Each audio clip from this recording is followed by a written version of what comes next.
Dari Amirul Mukminin, Umar bin Khattab radhiyallahu anhu. Dia berkata, aku mendengar Rasulullah bersabda, sesungguhnya setiap amal tergantung pada niatnya, dan seseorang akan mendapatkan sesuai dengan apa yang diniatkannya. Barang siapa yang hijrahnya karena Allah dan Rasul-Nya, maka hijrahnya itu terhitung untuk Allah dan Rasul-Nya. Barang siapa yang hijrahnya karena dunia yang ingin diraihnya atau karena wanita yang ingin dinikahinya, maka hijrahnya sesuai dengan tujuan hijrahnya. Makna dan penjelasan. 1. Pentingnya niat. Hadis ini menegaskan bahwa kualitas dan nilai suatu amal sangat bergantung pada niat seseorang. Niat adalah ruh dari suatu amal. Karena tanpa niat yang benar, amal tidak akan diterima atau bernilai di sisi Allah. 2. Amal tergantung pada tujuan. Amal yang sama dapat memiliki nilai yang berbeda tergantung pada niat di baliknya.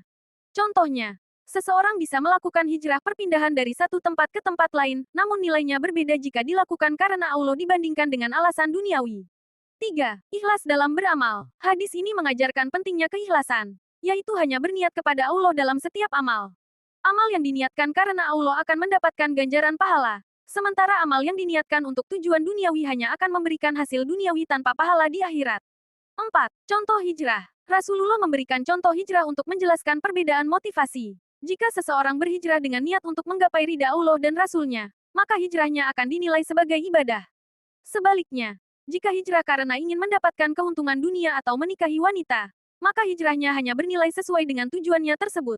Relevansi hadis dalam kehidupan. Hadis ini mengingatkan umat muslim untuk selalu meluruskan niat dalam setiap ibadah dan aktivitas sehari-hari, seperti bekerja, belajar, atau menolong orang lain.